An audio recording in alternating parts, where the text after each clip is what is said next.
Welcome back to Algebra 1 as a review of solving linear equations. On these problems, I'm going to subtract the 4, so I'm going to move things away from the x, and I get x equals negative 13. When I have a fraction, I can multiply by the reciprocal, so I'm going to multiply by 3 over 4, and when I simplify that, I get x equals negative 6. Multiplying by the reciprocal again, or I could just multiply by 2, I'm going to get negative 32. Adding 2, undoing, I can't quite see it under here, but it's going to be 27. Multiplying by 3, I'm going to get 33, and adding 4. So I always undo these problems. That's going to equal 12. It's probably off the screen. Linear equations, my goal has always been, to this point, move everything away from the x. So now we need to be able to solve a polynomial that is in factored form. So far, almost every time we've solved problems, what we've done is the goal was move away from x, move away from the variable. As we move everything away from the variable, we got a solution. Sorry, it doesn't work when we deal with polynomials. So what we're going to end up using is the idea of 0. 0 is going to help us solve polynomials because 0 is amazing and actually wasn't known back 2,000 years ago. Was discovered in the 3rd century, was actually known by the Indians, the Mayans, before it was known by Europeans. The Egyptians knew about it, but different cultures would come and go, lose the idea of 0, and it would have to be discovered again. 0 times anything is 0. This is going to be an amazing thing that we're going to be able to use to split our problem into 2 separate equations that are solvable. So what we use is called the zero product property, and it means if there's any 2 numbers that are real that are multiplied together, one of the numbers has got to be 0. It's the only way we can get 0. So we're going to start out with what's called factored form. You guys have actually seen these. Instead of multiplying it out using FOIL, we're going to go straight to solving it by writing 2 solvable equations. Here's our problem, and we're going to do tons of these. So we have 2x is one of my factors. Maybe that equals 0. Or my second thing that's in parentheses could equal 0. Both of the problems that I just wrote out are solvable. When I divide by 2, x equals 0, because 0 divided by anything is 0. I'm going to add 4 to both sides, so x equals 4. There are 2 solutions. On my second problem, I take whatever is in parentheses and I set it equal to 0. Or I take the other parentheses and it equals 0. So what I need to do is add 3 to both sides or add 9 to both sides. If a polynomial has 2 x's, it should have 2 solutions. We've found 2 solutions on each of these problems. So sometimes we have something on the outside and it's not in parentheses. That's okay. That 3t is going to be equal to 0. Or, now you guys have had a real problem understanding that there's a possibility of more than one solution. We're constantly going to be finding more than one solution here.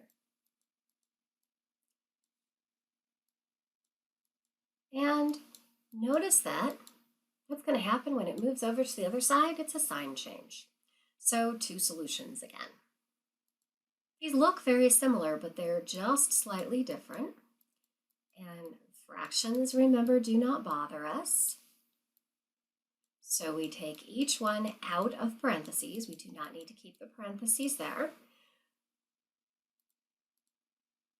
First step is to move the 7 to the other side. So I get 2x in this case equals negative 7. Divide by 2. And I'm perfectly okay with you giving me an answer as a fraction form. You actually should be giving it as a fraction. In this case, instead of subtracting 7, I'm going to add 7. So the difference on this problem becomes it's positive 7 divided by 2. And sometimes I write the answers with a comma so that I can just show x equals both negative 7 halves and positive 7 halves. Do I actually see two solutions here? I do see two solutions. They just happen to be the same solution. This tells me I have x minus 1 times x minus 1. Remember, when I move it to the other side, it's going to become positive. So x equals 1 both times. Right now, I'm not writing both solutions down. This is the only case we're going to get that has only one solution. We can also have more than an x squared. In this case, if I multiplied all this out, I get x cubed. But I don't care about multiplying it out. I am only going to write each parentheses, separate it out, equal to 0. And as you get used to solving these, you're going to get used to going, oh, the sign changes when it moves over, so this is going to be x equals negative 1. Sign changes when it moves over. This one is going to be positive 3, and this one is going to be positive 2.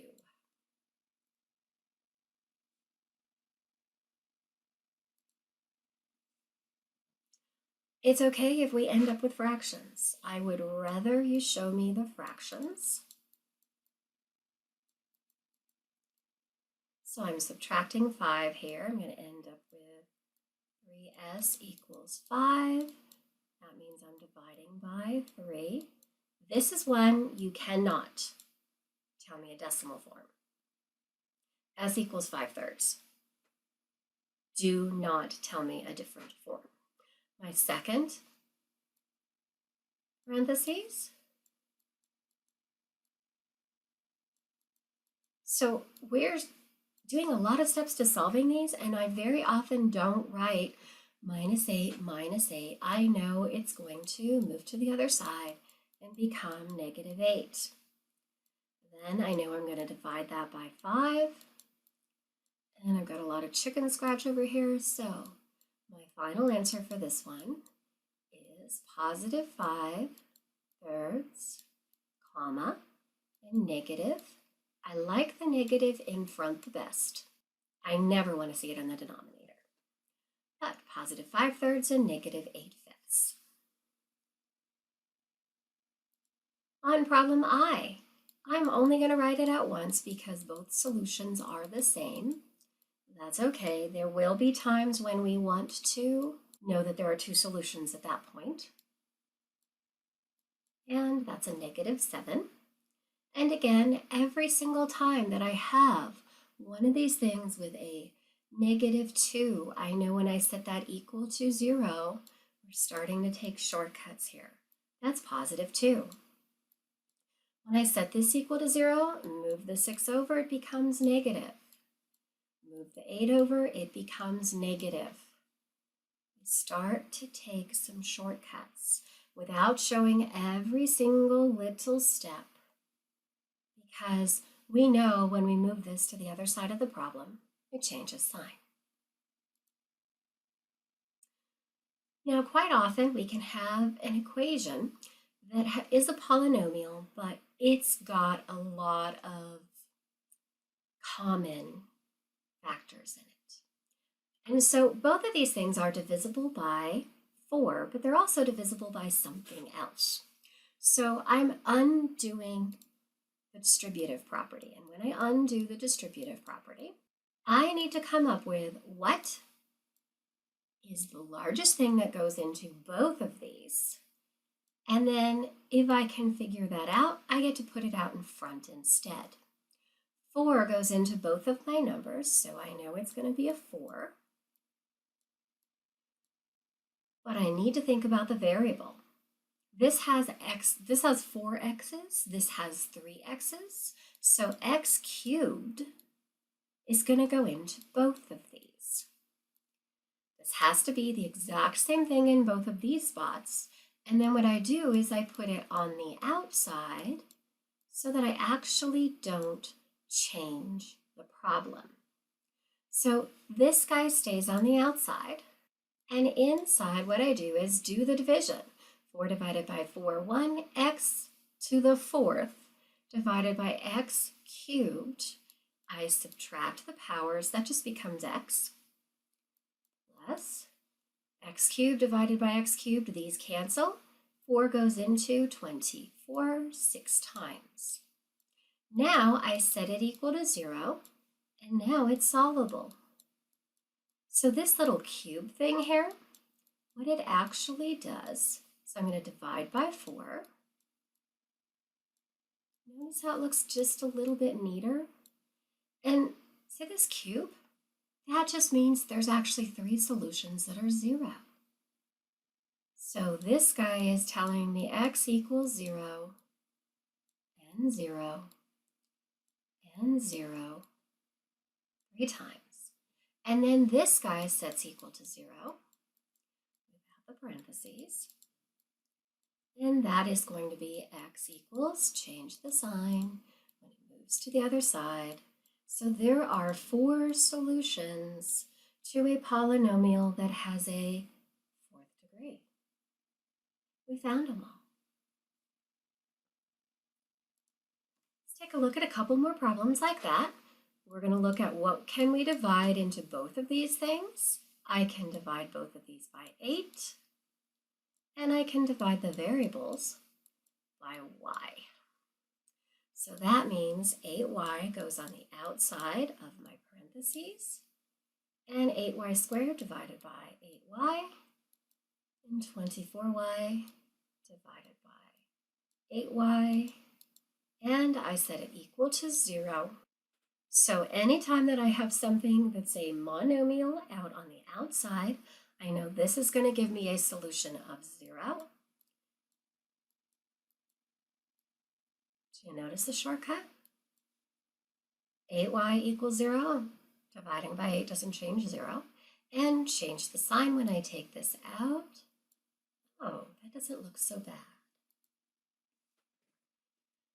So when I'm solving something that is not in factored form, what I need to do is try to figure out what can I divide into both of those guys. And that thing that works out to be divided in both of them goes on the outside, and I do the division, put that on the inside. Then I'm going to say 2x equals 0, and x plus 4 equals 0. Doesn't change anything, x equals 0. Move the 4 over, becomes negative 4. Now we have a slight problem. I don't have that magical equal 0. So what I have to do is move everything to one side of the problem. So now I'm going to move negative 15n, and I end up with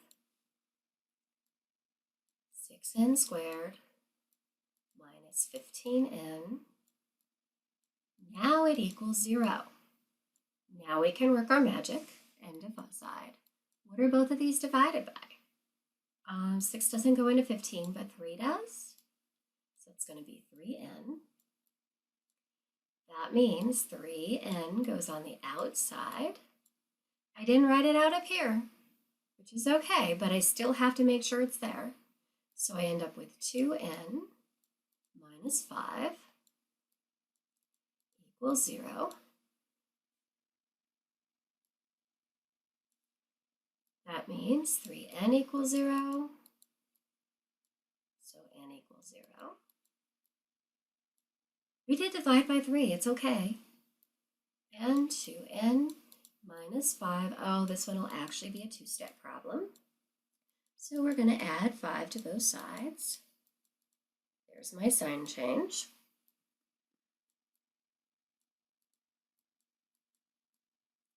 and divide by 2. And I like answers to be written as improper answers unless you are solving a word problem. Because if we have to do another step, it's easier to do it in this form. Okay, all of these would have to have something factored out. In this case, I see 3 in both, I see s in both. It would be 3s. And on this one, I have to move them both to the same side of the problem. When I move it, I change its sign. You see the shortcut? I'm not writing every single step down. It's okay. 2x divide by, oh, okay, so 2x divided by 2x. So this becomes 2x on the outside minus what? That is not 0, it's 1.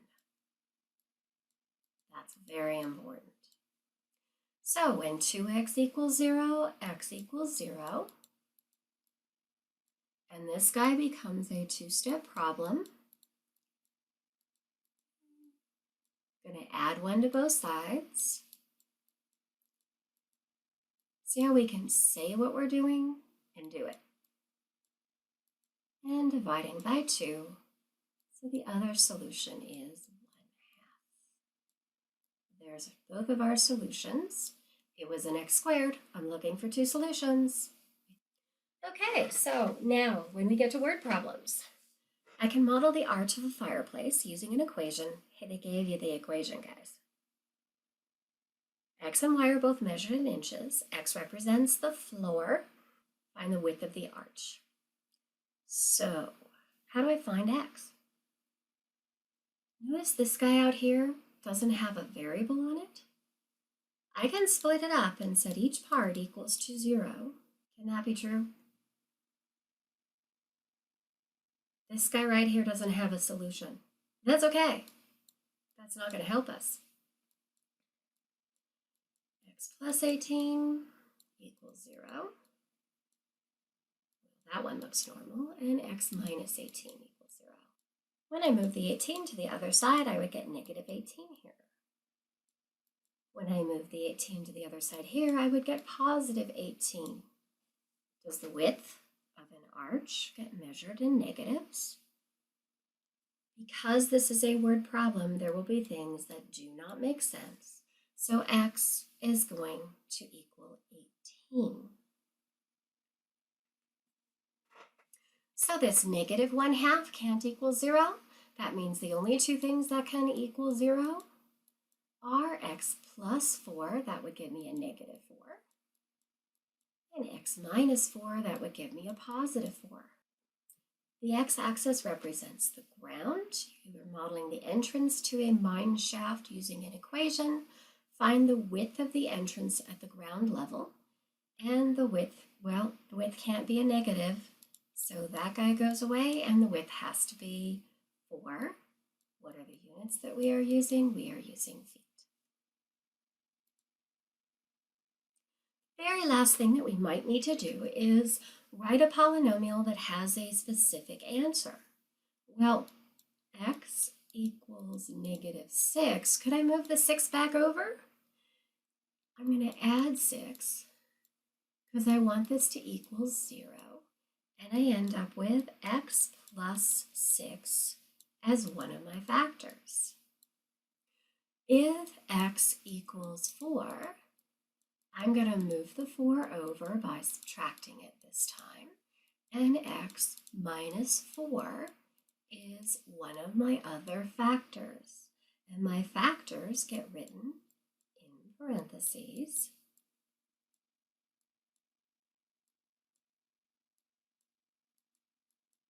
And that will model the polynomial that we are asking for. Okay, your homework is on Google Classroom. Please private message me with anything you